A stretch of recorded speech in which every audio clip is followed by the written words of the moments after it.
বন্ধুরা আবার ধর কিচেন থেকে নতুন এক রেসিপি নিয়ে আপনাদের সামনে আসলাম। আপনারা দেখুন, আজকে আমি পুডিং বানাবো, দুধ দিয়ে ডিম দিয়ে পুডিং করব। দেখুন, ক্যারামেলের জন্য আমি এই যে এই বাটি দিয়ে, এক বাটি না, সম্পূর্ণ আমি দেব না, একদম সম্পূর্ণ দেব না, আর একটু পানি দিয়ে দেব।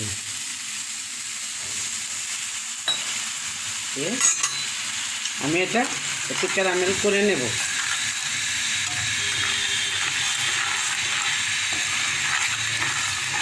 দেখুন, এটা ভাজা হতে থাক।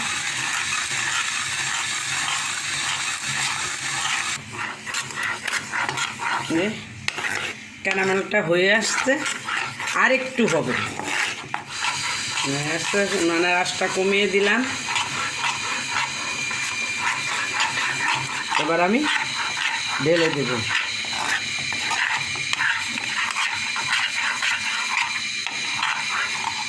এবার আমি ঢেলে দেব, ডালতে থাকি।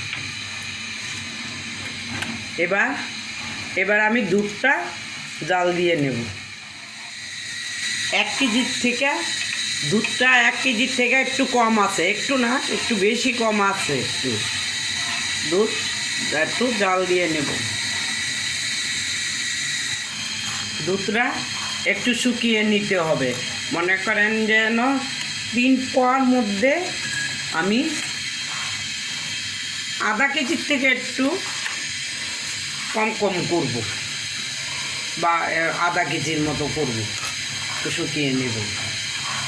এর মধ্যে আমি এটা শুকাতে শুকাতে আমি একটু ডিম ফাটিয়ে নিই। এর মধ্যে আমি 3টা ডিম দেবো। এই যে ডিম দেখুন, ডিম দেখুন, আমি 3টা ডিম দিয়ে দেবো।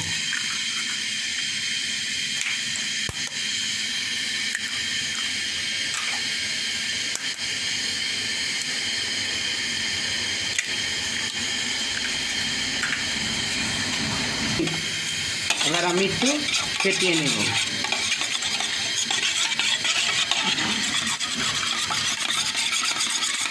একটু ভালো করে আমি ব্লেন্ড করে নিব, একটু ঠান্ডা করে, দুধটা ঠান্ডা করে তারপরে ব্লেন্ড করে নেব। আমি এভাবে করব না, একটু ব্লেন্ড করে নিব। আমি আগে বাচ্চাদের খাওয়াতাম, ওই ব্লেন্ড করেই খাওয়াতাম। আমি অনেক আগের থেকেই বাচ্চাদের খাওয়াতাম। এখন একটু মধ্যে বাদ দিয়েছিলাম, মনে একটু কমই। বাচ্চা তো আর নাই, সবাই বিয়ে শাদি হয়ে গেছে, দুজনেরই বিয়ে শাদি হয়ে গেছে। এখন আমিও একটু বয়স হয়েছে, একটু ভুলে টুলে একটু গেছিও আগে।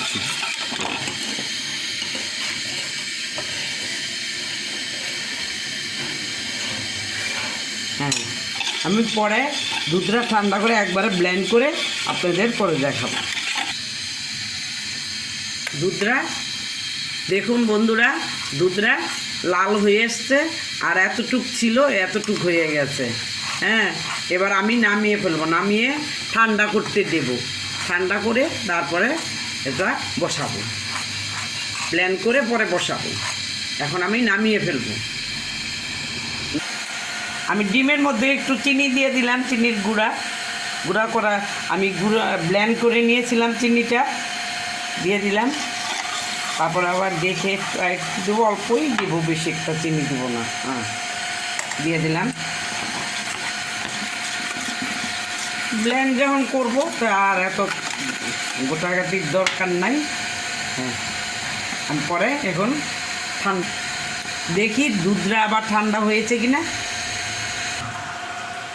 একটু জলটা উনানে বসায় রাখি, গরম হতে থাক, আমি এদিক দিয়ে রেডি হতে থাকি। আমি এবার ব্লেন্ড করে একটু ছেঁকে নেব, অল্প করেই করলাম।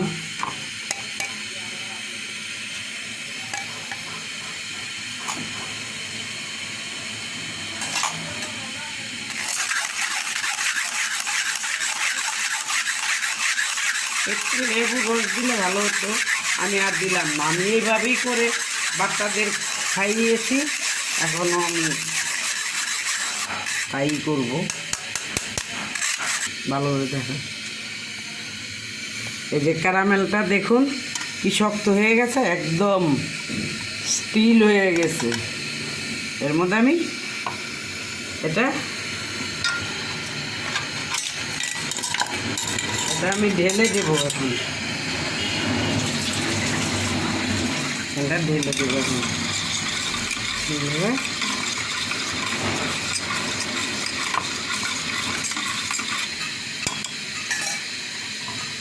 এবার আমি এর মধ্যে ঢেলে দেবো।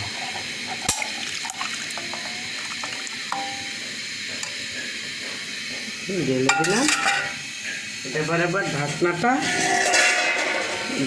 ঢাকনা দিয়ে ঢাকনা দিয়ে ঢেকে দেব। ঢেকে স্ট্যান্ডটা আমি দেখি বসাতে পারি কি না, যদি বসালে কি হবে নাকি দেখি। যাই হোক, আমি একটা ন্যাকড়া দিয়ে দিব, দিয়ে দিব। তো আমার কাছে একটা তোয়ালি ছিল, এটা দিয়ে দিব এর মধ্যে।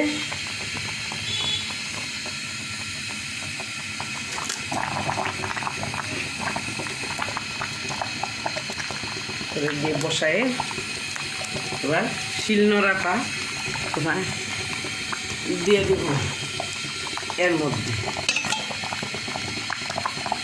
দিয়ে তারপরে এবার ঢাকনা দিয়ে ঢেকে দেবো। ঢাকা হচ্ছে না নাকি, বড় লাগবে মনে হয় আরো না। যাক দেখি, হচ্ছে না এটা ঢাকাটা, আর একটু বড় লাগবে। দেখি আর একটু চেষ্টা করে বড় পাই কিনা। এবার এভাবে ডেকে দিলাম, এভাবে ডেকে দিলাম। আমি 25 কি 30 মিনিট পর খুলবো ঢাকনাটা। 30 মিনিট হয়ে গেছে বন্ধুরা, 30 মিনিট হয়ে গেছে। এবার দেখি খুলে, গরম হয়ে গেছে সব। বাবা কি গরম বাবারি।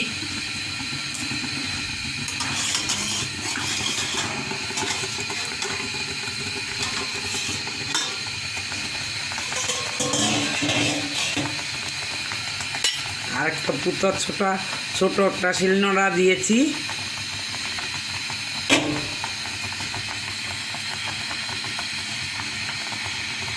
আর খুলে দেখার পালা।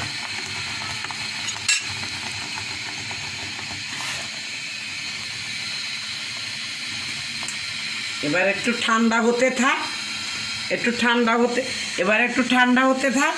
ঠান্ডা হলে আমি এখন খুলি, তারপর ঠান্ডা হলে না আমি করব।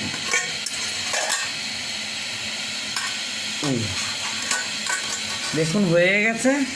আমার কাছে ওরকম একটা শলা নেই, তারপর আমি পরে দেখাবো। ঠান্ডা হতে থাক, আমি দেখাবো সব।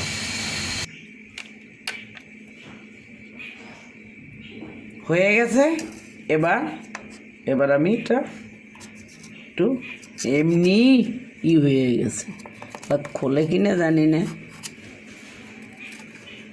অনেক দিন পর করলাম।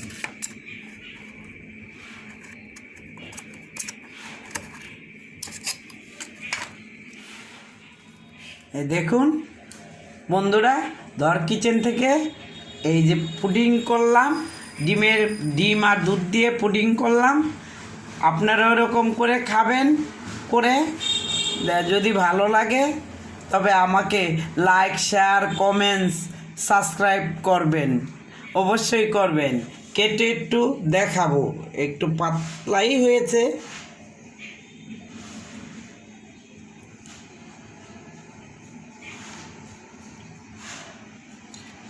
এ দেখুন কি সুন্দর হয়েছে, একদম।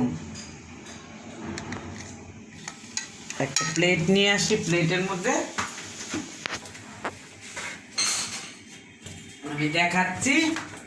এই যে প্লেটের মধ্যে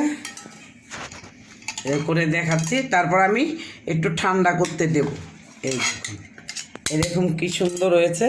কোনো নাই, ভিতরে একটা কি সুন্দর, একদম নরম, দেখুন খুব সুন্দর হয়েছে। তা এখন আমি একটু ভিতরে ঠান্ডা হতে দেব, ঠান্ডা হলে খেতে একটু ভালো হয়। আমি ফ্রিজে রেখে দেবো।